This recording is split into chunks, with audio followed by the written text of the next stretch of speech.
Welcome to LIVEDAF, your online Daf Yomi Shiur. Shalom Aleichem, welcome back to today's Daf Yomi, which is Eruvin Daf Dalet. We're on Daf Gimel Beis at the last line, and we'll move discussing the concept of measuring with an amma. Abaye taught us that there are two different types of ammas. Now, an amma is generally comprised of tfachim, the fists. So a fist consists of 4 etzbois lying side by side. Now, how many tfachim are contained in an amma? So Abaye tells us sometimes we have the 5 tefach amma, and sometimes we have a 6 tefach amma. Which one do we apply? Depending on the situation. Whichever one will result in a chumrah. For instance, when we're discussing the height of the sukkah, or the height of the mavi, which is a maximum of 20 amas, we're going to employ the smaller amma. So once you've reached the 20 amas using the smaller amma, you've reached your maximum height. When it comes to kilayim, we're measuring the area which is required to allow planting. In this case, we employ the amma which has 6 tefachim, so we require a large area to allow planting. So we go l'chumrah. Rava told us that all amas that the Chacham discussed actually consist of 6 tefachim. So they're all created equal, except that there's a difference in the result of the size of the amma based on how close those fingers are going to be lying next to each other. Meaning the tefach can either be a generous, a loose tefach, or a tight, a fastened, a constricted tefach. The Gemara calls the amma an amma seichik and amma oitzev, or atzev. So seichik means smiling, generous, loose, easygoing, and the atzeves are those ammas which are sad, depressed, and constricted. The Mefarshim explained the difference between one and the other is very minor. It's actually only a half a etzba, so the width of a half a finger. That is the difference between the amma which is seichik and the amma which is atzev. So again, according to Abaye, we employ either a 6 tefach amma or a 5 tefach amma, depending on the situation. According to Rava, we employ the 6 tefach amma in all situations which the Chacham discussed, except the difference will be whether it's going to be a generous amma or a more restricted amma, and which one are we going to apply, depending on the situation, depending which one results in a chumrah. Now, Rav Moshe Feinstein explains that certainly the Chachamim knew the exact measurement of the amma, but they were concerned that perhaps if we're going to be exact, then a person might actually under-measure, miss the proper measurement, so therefore they require him to add a bit more, either to turn it into a 6 tefach amma, or, according to Rava, a generous 6 tefach amma to cover all bases, to make sure that he measured properly. Continues the Gemara on the bottom line of Gimel and Beis. Meisvei, we have a kasha from our Brisa, which seems to teach us, unlike Abaye's shita, Kol amish amar chacham, all the amas that the Chacham discussed, the amma bas shisha, is an amma which consists of 6 tvachim, provided that they're not all equal, meaning we take the 6 tefach amma. Sometimes we have a generous one, the seichikos, and sometimes we have the atzeves, depending on the situation. By sukkah and mavi, we'll use the atzeves, the smaller 6 tefach amma. By kilayim, we'll use the broader, generous 6 tefach amma. So this works well according to Rava, that all ammas have 6 tefachim. Bishleim milu Rava. So this is good according to Rava, kiyechi. The lehavi and halol is seichikos, halol atzeves. When the Brisa says they're not mechuvanates, they're not all exactly equal, it simply means to say that this 6 tefach amma sometimes is a bit generous, and sometimes it's a bit sad and constricted, depending on whether it's sukkah, mava, or kilayim. But all amas have 6 tefachim. Elul Abaye kasha. But according to Abaye, it's a kasha because the Brisa clearly says that we only use a am which consists of 6 tefachim and not 5. Amalach Abaye. So Abaye will respond. Ema, you should learn the Brisa as follows. Amas kilayim ba'ama bas shisha. The Brisa here is specifically speaking about the measurements regarding kilayim, which indeed employ an amma of 6 tefachim. When it comes to the other types of measurements, sukkah mavi, we're going to apply an amma of 5 tefachim. Says, how could you say this pshat in the Brisa? From the Diktani Seifa, if we take a look at the next part of the Brisa, which says Rav Shimon Gamliel Oimer, he seems to disagree with the Tanakam, and he says, Kol amma is she'amr chachamim. Big kilayim, all the amas that the chachamim apply to kilayim, ba'ama bas shisha, is an amma which has 6 tefachim, ubavad shelo yu mitzumtzamos. Provided that this amma which has 6 tefachim is not mitzumtzum, it's not exact, it's broad and generous, meaning it's employing the tefachim which are loose It's an amma which is soichik.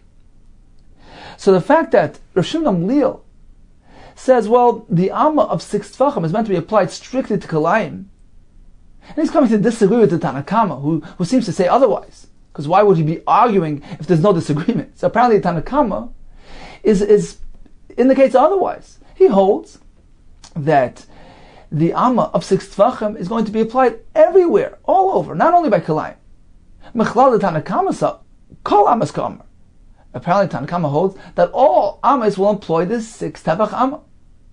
And that's why Reb Shimon responds and says, no, only by kalayim is one meant to apply the amma which has 6 tefachim. So the Tanakama, which holds otherwise, seems to contradict Abaye. Tanakama says all amas have 6 tefachim, unlike Abaye. Says the Gemara, Amalach Abaye. So Abaye will respond, okay. V'lav mi'ika, Rab Shimon Gamliel, the koi kavasi. Do I not have Rab Shimon Gamliel, who concurs with me? I know the Amri, Rab Shimon Gamliel. Okay, I'm going to be compatible with his shita. That is, that the amma of 6 tefachim is only applied to kalayim and not to sukkah and to mavi. So indeed, according to Abaye, there's a machlekes tanaim. Rab Shimon Gamliel holds that the amma of 6 tefachim is applied to kalayim and not to the other places, as opposed to the Tanakama, who maintains that all amas are amas ba'shisha tefachim. Says more la Abaye vadi tanai. Okay, indeed, according to Abaye, there's a machlekes tanaim. L'Rava milema tanai. But according to Rav, are we really forced to say that it's a machlekes tanaim here? That Rav Shimon Gamliel holds that sometimes we employ an amma bas chamisha, sometimes an amma bas shisha, and he disagrees with the Tanakama, who holds that all amis are meant to contain 6 tefachim. Or perhaps should we say that he's merely coming to explain the words of Tanakama? He's not coming to disagree at all. Tanakama began the brayso by saying all amis discussed by the Chachamim consist of 6 tefachim, and Tanakama added a few words. This is on the top of the Amid. Now what do you mean to say by that? He meant to say that sometimes there's a difference in the size within the Ammas that contain 6 tefachim. Sometimes it's a soichik, it's a generous, loose Amma. Sometimes it's an oitzev, it's a small restricted Amma. So within 6 tefachim you can have 2 sizes. But he didn't elaborate, he didn't explain where you apply this one and where you apply the other one. And that's why Shimon comes to add and he says, look, we're meant to use it lechumra. That's why by kalayim we use the broader one. But certainly he's not coming to disagree with Tanakam in any way. All agree that the Amma has 6 tefachim. Rav Shimon Gamliel is merely coming to explain that when do we use the larger, the more looser and generous 6 tefach Amma, the Amma which is soichek, by kalayim, because it comes out of chumra. So that's the Gemara's question. Can we say that pshat, which will avoid the machlekes, and therefore according to Rava, all will agree that the Amma has 6 tefachim? Says the Gemara, L'Rava milei metanahi. Are we forced to say that it's a machlekes tanaim, or perhaps he's merely come to explain the words of Tanakama? Amalach Rava, indeed, there's no machlekes. Rav Shimon Gamliel ha'as lashmi'inan. He's merely coming to teach us amas kelaim le'itzamtzem. That when it comes to measuring kelaim, we're meant to use the more generous amma. But certainly all agree that an amma contains 6 tefachim, and there's no machlekes. Says the Gemara, if that's the case, why doesn't Rav Shimon Gamliel simply state that? Why does he need to go into this great detail? And he says that all ammas of kalayim have 6 tefachim, which seems to indicate that not all times do we employ the amma of 6 tefachim. For instance, by sukkah and mavi, we're not going to use the amma of 6 tefachim. That's what it sounds from his words, because he's so marach, he elaborates in such great detail. Why doesn't he simply say, if he's merely coming to explain Tanakama's words, he should simply say, well, the amma of kalayim is the generous amma. V'lema, why doesn't he simply say, Ammas kalayim le'itzamtzem? That the amma employed by kalayim is an amma which is not mitzumtzum. He can't restrict an amma, he has to use a generous amma. If that's all he's coming to say. But amma bas shisha l'mutimai, when he elaborates and he says that kalayim uses an amma of 6, what is he coming to exclude by saying that? It appears that he's coming to say, well, only kalayim will use the amma of 6 tefachim, but otherwise not. For instance, mavoi and sukkah will not use an amma bas chamisha, but rather amma bas shisha, but rather amma bas chamisha. Lav l'muti amma sukkah, amma mavi. Isn't he coming to exclude the amma used by the sukkah and the mavi, which will use an amma of chamisha tefachim? So it seems that he indeed does disagree with Tanakama. Says the Gemara, no, loy. He's not coming to exclude mavoi or sukkah. He agrees that in all those cases, we measure using an amma bas shisha tefachim. What then is he coming to exclude? He's coming to exclude cases where all shittas agree. Even Rava agrees that we use an amma bas chamisha tefachim, as the pasuk tells us to do. Lemute amma yisoid, the amma employed in measuring the base of the mizbeach, v'amma soiviv, or the amma, which is the walkway around the mizbeach, which were measured using an amma. What type of amma? A small amma. An amma of 5 tefachim. And that's what Reb Shimon Gamliel is coming to exclude. But certainly, both Shittas, Tanakama and Reb Shimon, agree that generally speaking, the amma has 6 tefachim. Tichseva, as we find in the pasuk, that there were actually four times in the Beis Hamikdash that we use the amma bas chamisha tefachim. The pasuk says, the pasuk in Yecheskel describing the measurement of the mizbeach, ve'elu midos hamizbeach. These are the measurements of the mizbeach. Ba'amois, using amois, amma v'toifach. So generally speaking, the mizbeach was measured using a large size amma, an amma which has 6 tefachim, and within that amma of 6 tefachim, you can fit in a small amma of 5 tefachim plus a tefach, right? That equals 6. So those ammas measuring the rest of the mizbeach employed large size ammas. What type of ammas? Amma v'toifach, an amma which had a small amma with a tefach in it. So that's regarding the rest of the mizbeach. But there were 4 locations in which they used a small amma, an amma of 5 tefachim. What were they? Number 1, v'cheika amma. The Gemara soon will explain. V'cheika amma, that's number 1. V'amma roichav, that's number 2. Ugvula el svasa savev zeres echad, that's the 3rd area. And v'zeg av mizbeach, that's the 4th area. Explains the Gemara. Cheika amma is referring to as a yisoid. This is the base of the mizbeach, which was measured using a 5 tefach amma. The second place was va'ama roichav ze soivev. This is the walkway, which was built into the mizbeach, and we measured using a 5 tefach amma. Ugvula sfasa saviv ela kronos. This is describing the corners built into the mizbeach.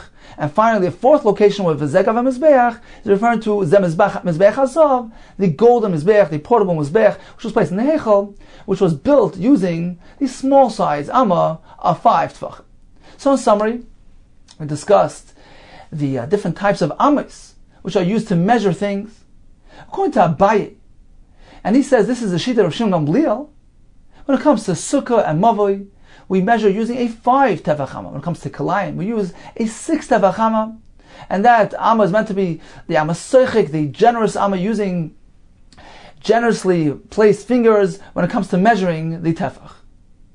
Rava maintains that all agree that generally an amma is meant to have 6 tefachim. Even Tanakam and Shimon Gamliel both agree to that. Shimon Gamliel is merely coming to explain Tanakama. Sometimes we employ a tefach soichik, sometimes it's a tefach otzif, depending on the situation. By sukkah and mavi, we use a more narrow amma. When it comes to kalayim, we use an amma soichik, a more generous, a looser amma, which results in a larger amma, and this results in a chumrah. Now all agree, when it comes to the following 4 elements, we employ a small amma, an amma which has 5 tefachim. Those 4 things are the yisoid of the mizbeach, the soivev, the kronos, and the mizbeach hazav. Continues the Gemara. Amar Rab Chia bar Ashi Amarav, Shiurin chatzitzin u'machitzin. These 3 things, halacha Moshe Sinai, were taught us through Moshe, accepted from Sinai. Let's take a look at Rashi. 10 lines from the bottom. Shiurin. What is this? These are the measurements. Shiurin shenasnu chacham l'chol davar. The chachamim applied to all different types of things. Kagoyin, for instance, kazayis dam.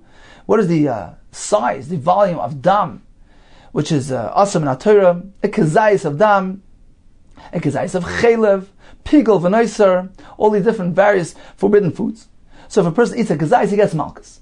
The kazayis v'nam meis shemetama ba'oil. And a kazayis size of a mace, which parts tumah under a roof, a shiur in the first come on, and likewise all the other various other shiurim measurements which we describe soon in the Gemara. So that's number 1. The shiurin was given halacha Moshe Sinai. What's the second thing on the list? Chatzitzin. Chatzitza b'tzelos with tefillah. A barrier, something which is sitting on a person's skin, preventing the water from actually touching it when he's tevel in mikvah.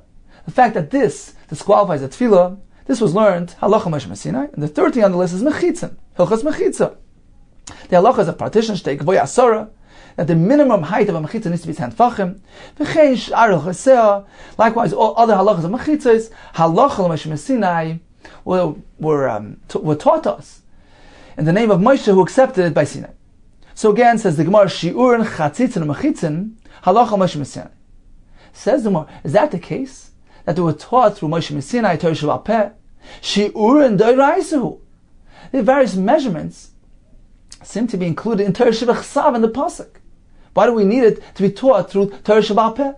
The pasuk says, describing these Shiva Saminim, these 7 special species, which Eretz Yisrael was blessed with, Eretz Chita B'Soira, the Gefen or Te'in of Rima in Eretz Yishem and Dvash. So the pasuk gives us a list of the Shiva Saminim, which was special and unique for Eretz Yisrael.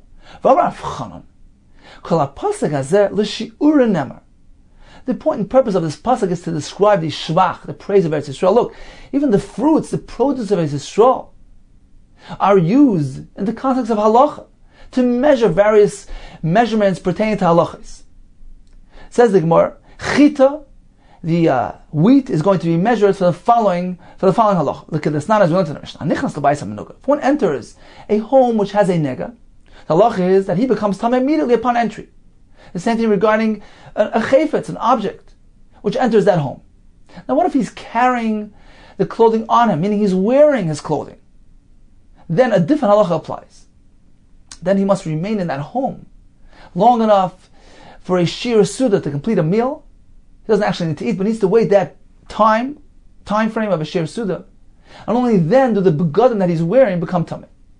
Says the Mishnah, nechas lebayis hamanuga. If one enters a bayis hamanuga which has a nega, v'kelev al kseifav, and he's carrying his begadim, his clothing on his shoulder, he's not wearing them. V'sandolav, v'tabaysav b'yadav, and his sandals, his rings are sitting in his hands, meaning he's not actually wearing them. Then we treat them like ordinary objects, and they become tameh immediately upon entry. Who? V'heim, this fellow and the objects that he's carrying, tameh miyad, will become tameh immediately upon entry.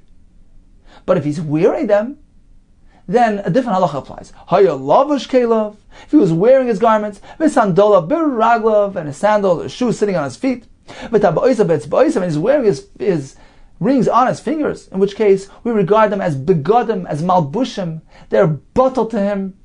They have a different halacha. Who tameh miyad? This fellow will become a tameh immediately upon entry to the home. V'hein tahir, but they remain tahir until he waits a while. Until he waits around. B'chdech pras, the time that it takes to eat a half a loaf of bread. Rashi explains this loaf contains 2 sudas worth. So pras is half of that loaf, which is the amount of 1 su'udah. So if he waits in the home, as long as it takes for a person to eat this amount, which is a shiur su'udah, this is learned from a pasuk, this is long enough to make the clothing on this person tameh as well. Now when we speak about this half a loaf of bread, what is consisted, what is this bread made of? What type of ingredients? Is it wheat? Is it barley? Says the Mishnah, pas chitim v'lei pas so'er. We're speaking about a bread made of wheat flour, not so'er made of barley. Rashi says the wheat flour, the bread made of wheat is eaten quicker, so it's actually a chumrah, it's less time. Mesev, we measure it based on a person eating it reclined, in which case he's focusing on his meal. And he's not dilly-dallying, he's not taking his time, it's a shorter amount of time. Eating it with some sort of relish, some sort of accompaniment to the bread, which assists in the eating, and it's eaten quicker in this manner. So the chita, the wheat, is used to measure this shiur of the bayis hamanuga, the bread made of wheat. So'ira, where do we apply the concept of the measurement of a so'ira to halacha? This is not, as we learned in the Mishnah, etzem k'so'ira, a piece of bone which is merely the size of a barley. That's the minimum of size of the bone to have the ability to impart tumah to metame, b'maga, b'masa, to transfer tumah through direct touching or through carrying. So that's the minimum size of an etzem, the size of a so'ira of a barley. So we apply the concept of barley to halacha.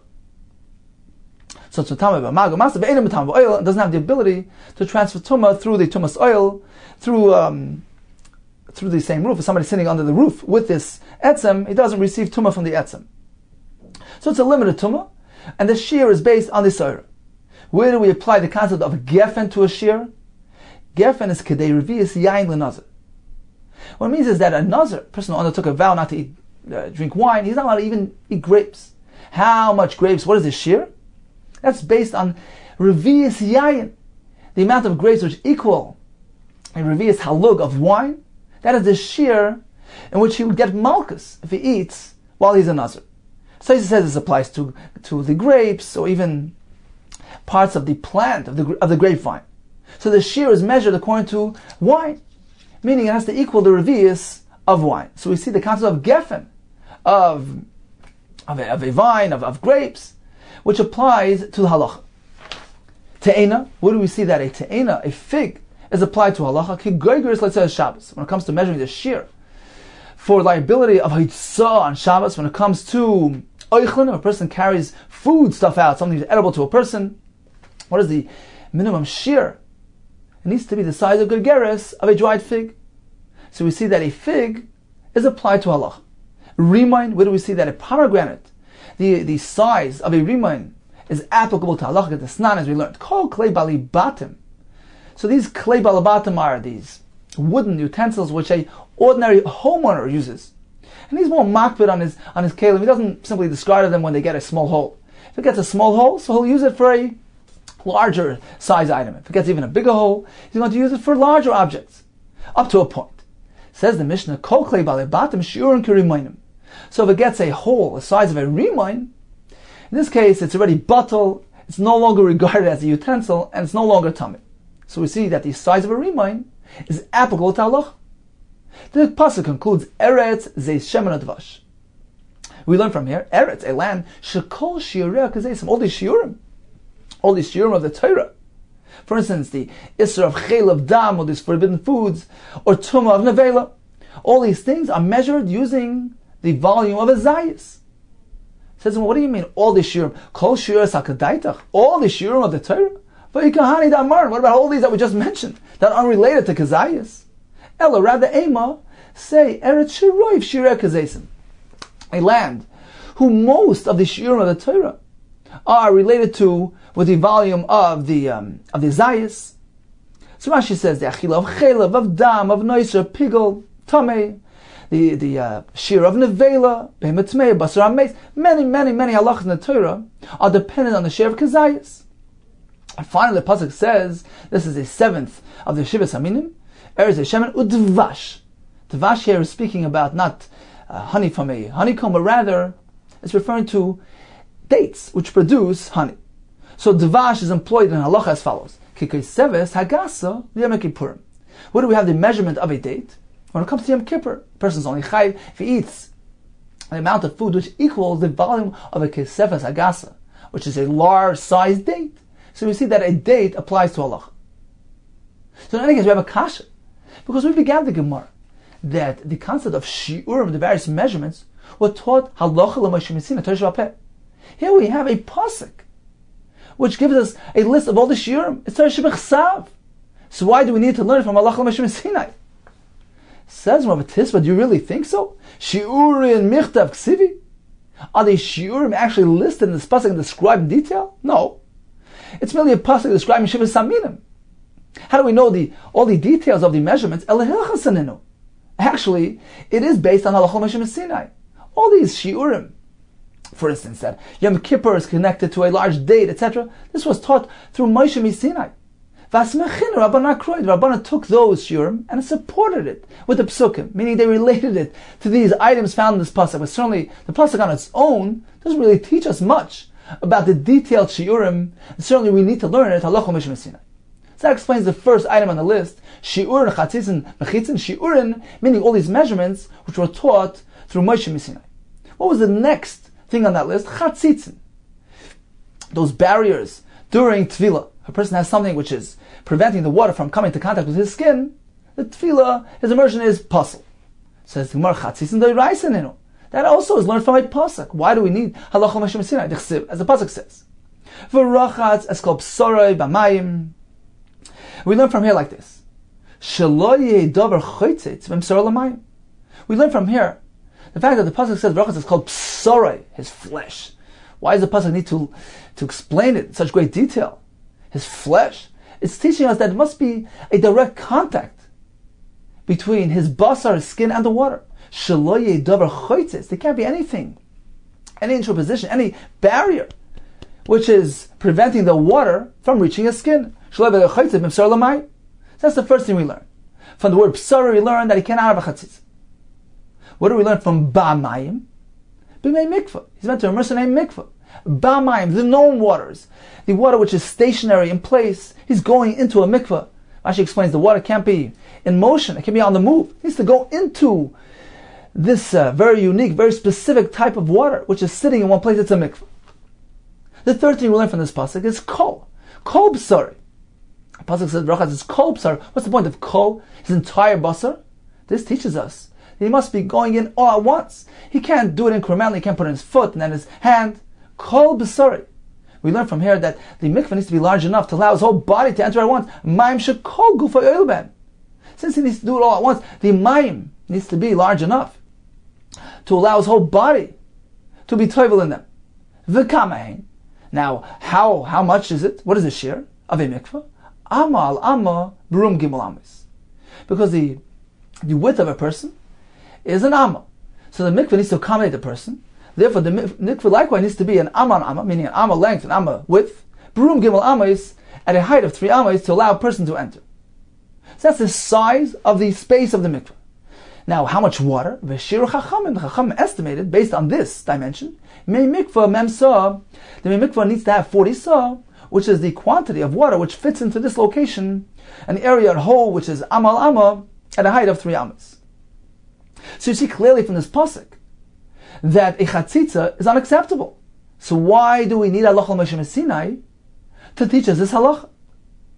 Says the Gemara, Ki itzri hirasa. You know why we need the halacha? L'sa'are. To come and tell us that even when there's a chatzitza on a person's hair, which is not the primary part of the person, it's secondary, it's an outgrowth of the person. Perhaps chatzitza on the person's hair is not so significant and doesn't invalidate the tefillah. That's what the halacha is coming to teach us. Halacha Moshe Sinai, that even a chatzitza which is present on a person's hair makes the tefillah possible. Ukad Rabba bar Huna, as he taught us, the Omar Rabba Rav Huna, Nima achas kshura chaytzetzes. There's one hair which is self-tied, so it's a self-knot, one hair in itself. Chaytzetzes. That makes chatzitza because the water can't really enter into that knot. One hair which is tied into itself creates a firm, a tight knot, which prevents water from entering. Shalish. What if there are 3 hair which are tied into each other? Don't make a chatzitza because they can't be so tightly wound around each other, and evidently some water will enter and there's no chatzitza. Shtayim ein yodeh. What if there are 2 hair tied with each other? I'm not sure what the halacha there is, because perhaps it's not as tight as 1, but perhaps it's not as loose as 3, so we don't know exactly whether or not it poses a chatzitza. So you see clearly that the concept of chatzitza applies to seir, to a person's hair. The Gemara at this point figures that is what the point of Halacha Moshe Sinai was, to teach us that chatzitza applies even to one's hair. Says the Gemara, that's also learned from a pasuk. The pasuk, which we just said, Sa'ari nami doiraisu, even a person's hair that needs to be free of chatzitzas, that is learned from the pasuk. The Sani as we learned. V'rochatz es kol b'sarei. Why does the pasuk say the word es? Es is generally coming to add something. It's coming to teach us. Es ha-tafel b'sarei. That even the hair which is tafel, which is secondary to a person's flesh, v'zeo seir, that's referring to a person's hair. That there as well, a chatzitza cannot be present. So it's a pasuk. Why do we need a halacha Moshe Sinai? So in summary, from this pasuk, we have 4 things that we learn. Number 1, we learn there can't be any chatzitza, not on the flesh, and not on his hair. Number 2, he needs to go into a mikveh, which is stationary. Number 3 is a mikveh, which is stationary. Number 4, it needs to be all at once. He can't go in part by part. So in any case, we learned that a sayar can't have chatzitza from the pasuk. Why is the halacha needed for that? Says the Gemara, you know what the halacha is coming to teach us? It's coming to give us the exact details of the halachas of chatzitza. It's coming to teach us that a chatzitza will only be considered a chatzitza if it has 2 elements. Number 1, on account of its large size, It needs to be roiv. It needs to encompass most of the person's body. It needs to be a large size chatzitza to be considered significant enough to pose a problem. Number two, he has to have a personal dislike for the presence of this thing. He has to be distressed about this dirt that's sitting on him. So both elements need to combine, need to come together. And only then is it considered to be a chatzitza min haTorah. So that's the point of Lachem Mishmasina, to give us those details, to explain to us, to elaborate to us how exactly a chatzitza forms. Says Merki Asai Hilchasa. You know what Allah is coming to teach us? L'rubai ulami utai. When it's roiv, or it's only miut of the body, makpid, when a person is makpid on it, or she'ein makpid when he's not makpid. Meaning, it's coming to teach us that you need to conform. It needs to have two elements in order to be a chatzitza. As Rabbi Yitzchak taught us, Dvar Torah, Dvar Torah, Minat Torah, meaning halacha mishmei Sinai, you need to have two elements. Rubai u makpid of chaytitz. Only when both factors are present. Number one, it's rubai, it's encompassing most of a person's body. It's such a large size chatzitza. Or as Rashi says, most of a person's hair. And number two, makpid alav. He's personally distressed about it. He dislikes the fact that it's there. So both things come together. On account of the significance of the thing itself. Number two, on account of that personal disregard for it. Rubai u makpid alav chaytitz. Only then is it considered to be a chatzitza. It can't be bottled to the person. It can't be regarded as part of his flesh. It's too big and significant. But if both elements aren't there, only one element is there, then in Torah, there's no concern. But if he's not makpid on it, then it's not chaytz, even if it's large and it's present over most of the person's body. There's no concern because he is not makpid on it. So again, both elements are required. Number one, it needs to be large in size. Number two, he has personal negation to it. This is Minat Torah. Midrabanan, they said, even if only one element, only one factor is there, it is considered chatzitza. Whether if it's roiv, or if he's makpid. Either one will constitute chatzitza midrabanan. Why? We're concerned that if we allow this, perhaps this will lead one to a chatzitza Minat Torah, where both elements are present. Says the Gemara, V'gazrim chachamim, they made a decree, al ruba she'ena makpid. When it's a large size chatzitza, even if he's not makpid, he couldn't care less that it's there. They said it's a chatzitza, don't be toivel with it. Why? Because this might lead to a person being toivel in a true chatzitza. Mishum rubi ha-makpid. He might lead to doing it even when he is makpid on it. In which case, since it's roiv and makpid, it's a chatzitza min haTorah. So therefore they said, even when he's not makpid, it's asur. Likewise, they said, even when he's makpid on just a small chatzitza, he shouldn't be toivel with that. Ve'al mi'utay ha-makpid. When he's makpid, even when it's just a small size chatzitza, only is present on the small portion of a person's body, he shouldn't be toivel. Why? Because this might lead him to be toivel even when it's a real chatzitza. Mishum rubi ha-makpid. This might lead him to do a tvil even when it's rubi ha-makpid. Therefore they said, look, when it's rubai, don't be toivel. When it's makpid, don't be toivel. Because it might lead to him being toivel even when both elements are present together. Says the Gemara, but if they made this gzera, why don't they go a step further? Even when none of these factors are present, it's only miut, and he's not makpid, let them make a gzera. Why? Because if we allow him to be toivel, in this case, he'll say, well, look, if I'm not makpid, it's okay. So let's say it's a large size chatzitza, and I'm not makpid, it's also fine. So this will lead him to do that. And that is awesome in the Rabbanon. Or he may say, look, when it's miut and I'm not makpid, I can be toivel. So even when it's a miut and I am makpid, I'll be toivel as well, which is awesome in the Rabbanon. So there's always a concern that I might lead to the next step. Says the Gemara of the ligzor nami, Chacham should also make a gzera. Al miut she'ena makpid. When both elements are absent, it's miut and he's not makpid, it should also be asur. Why? Mishum miut ha-makpid. On account of miut ha-makpid, because it will be toivel. When he has a miut she'ena makpid, he might be toivel even when the miut is makpid. He'll say, oh, miut is fine, it's just small, insignificant chatzitza, let me be toivel. And he won't realize this is different because he's being makpid. It says one will lead to the next.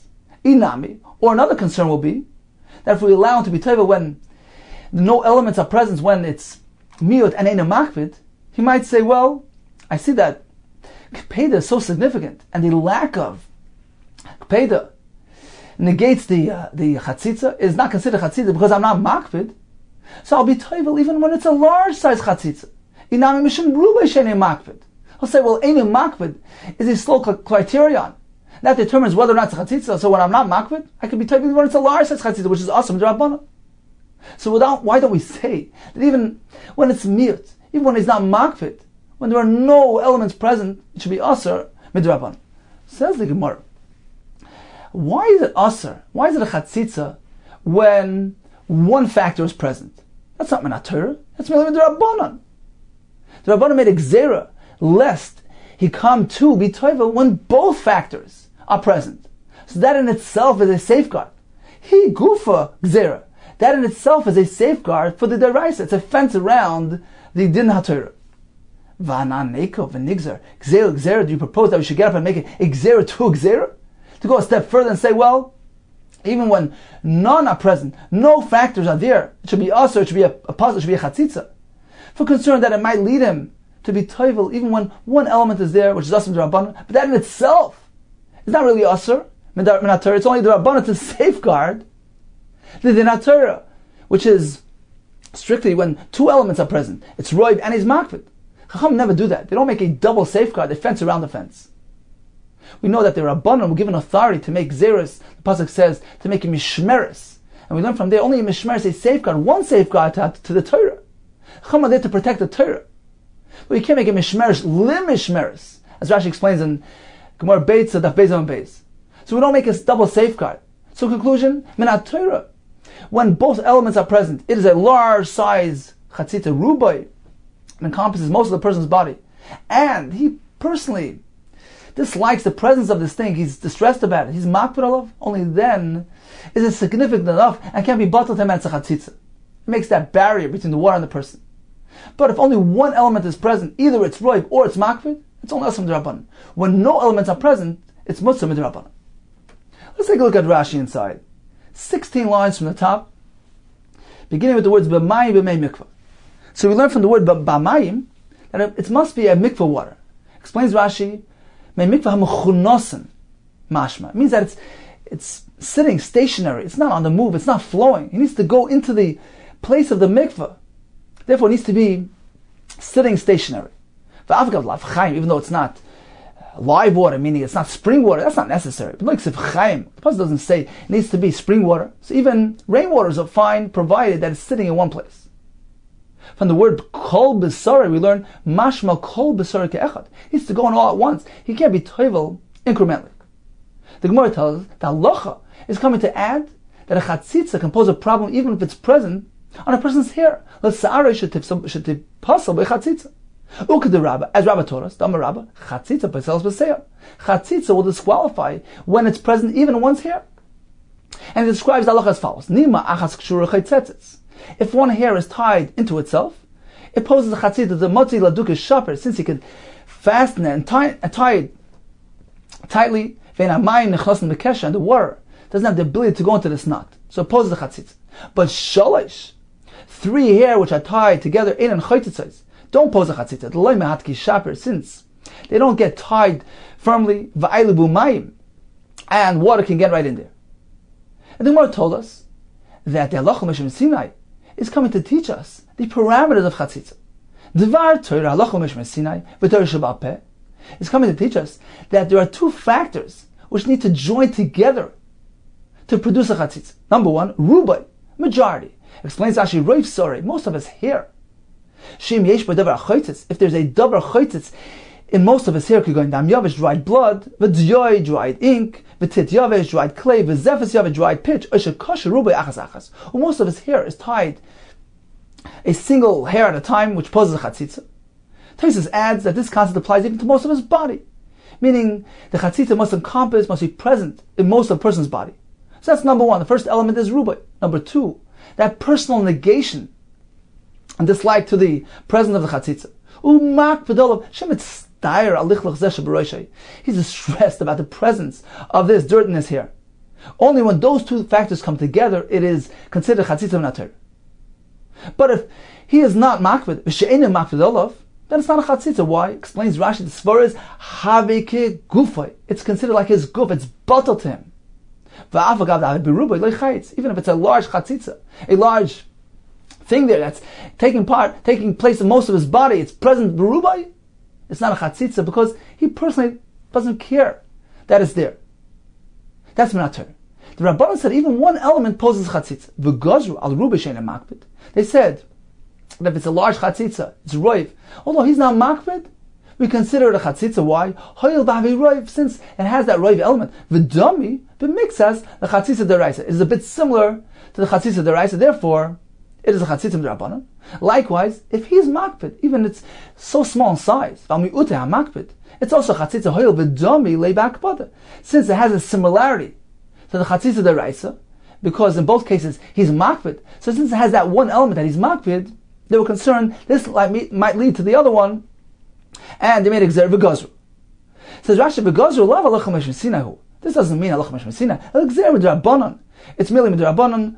V'rubi ha-makbid chodei. It's only when there's roiv and he's makbid that is the chatzitza min ha-Torah who the havalach meshmesina. So in summary, regarding Tvila, from the pasuk we learn four things. V'rochatz, it's called psari b'mayim. We learn like this. V'rochatz es, that includes that even the sari, even a person's hair, which is secondary to the person, which is es, which is tuffle to him, must be free of chatzitzas. From the word koil, we learn that he must immerse entirely all at once, kol gufa, and therefore the mikvah needs to accommodate the person all at once. From the word b'sari, we learn that there must be direct contact between a person's flesh and the mikvah, the water. There can't be chatzitza. From b'mayim, we learn that it needs to go into a mikvah. The Halacha B'Shemesina teaches us that a chatzitza is only if it contains both elements. Number one, it's a large chatzitza, roiv. Roiv of the body, roiv of the hair, according to Rashi. Number two, he's makbid. He's distressed about the presence of that chatzitza. Midrabanan, even if one element is present, either roiv or makbid, is considered chatzitza. Okay, let's get back to that list that we learned halacha l'meshim Sinai, shiur and chatzitza and mechitzin. Shiur being those measurements, chatzitza, the halachas of chatzitza, and finally mechitzin, the halachas of partitioning. For instance, that a mechitzah needs to be at least 10 tefachim high to be considered a mechitzah. Says the Gemara, we need to learn that from the Torah Shabbat Peh, halacha l'meshim Sinai. Mechitzah is d'oraisa nenu. We learn mechitzah from our pasuk. The Amar as we learned, Aron Tisha. How high was the Aron? It was 9 tefachim high because it was an amma and a half, an amma 6 tefachim. So 1.5 times 6 is 9.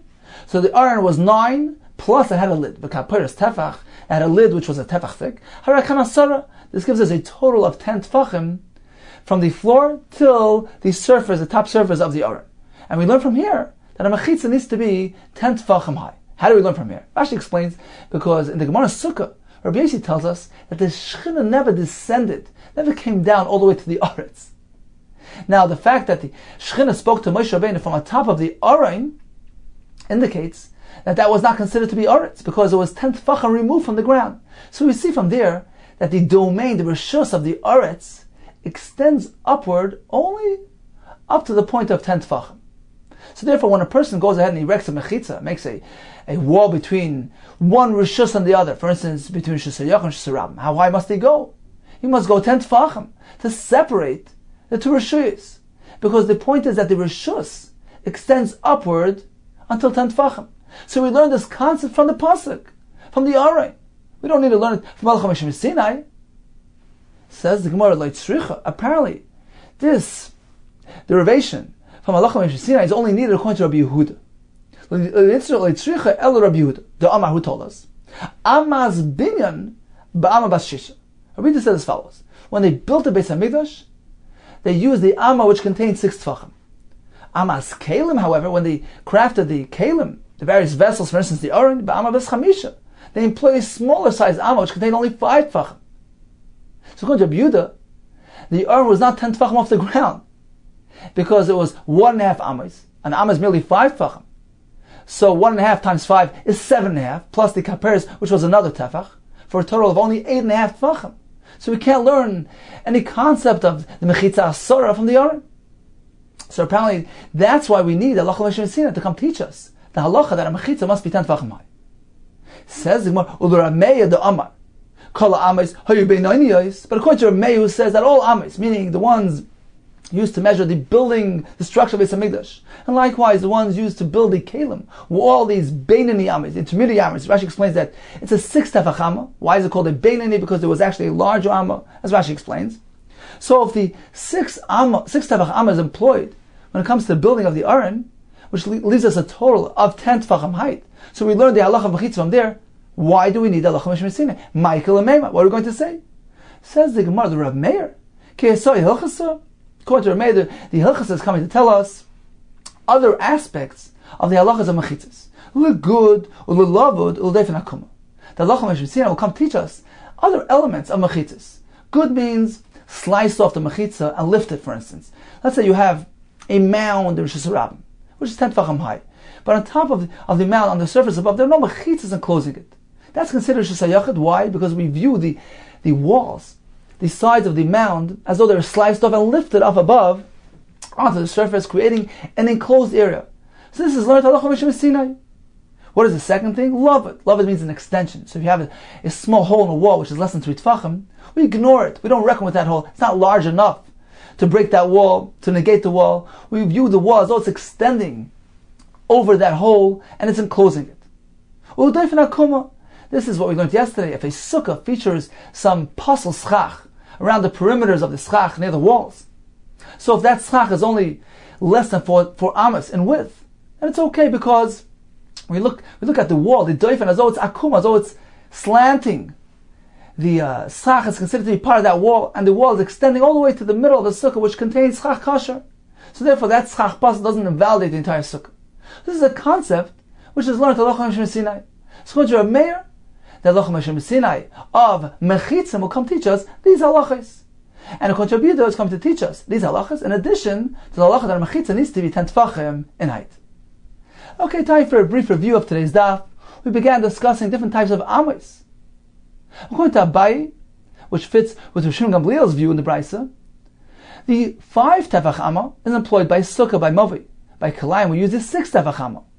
According to Rava, who's following both shittas, Tanakam and Rosh Gamliel, when it comes to sukkah, movi, and kalayim, we employ the 6 tefach amma. The difference only will be that by sukkah, movi, we use the more constricted amma, and by kalayim, the more generous amma. The point here is that we go to chumrah in all cases. All agree.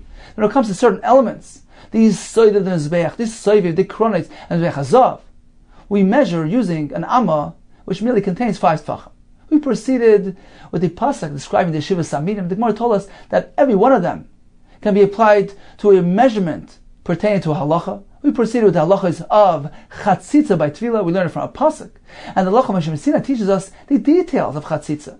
2 elements are needed to create a chatzitza, and they're supposed to be large in size, rubai, and he has to be makbid on it. The person has to be distressed about the presence of that chatzitza. Midrabanan, even if one element is present, for instance, it's large in size, it's roiv, or he is makbid, is considered chatzitza. And the Gemara concluded that indeed the halacha mishum Sinai teaches us shiur and chatzitza and mechitza, meaning as follows. Shiur, and we learn about the kazayis of dam, chelev, tumas meis, various measurements which are employed in halacha. The halacha mishum Sinai gives us the parameters of chatzitza. We need to have rubai and makbid. Mechitzim will teach us good, lavud, defen hakuma, and according to Rabbi Yehuda, will teach us the minimum height of a mechitza, which must be 10 tefachim.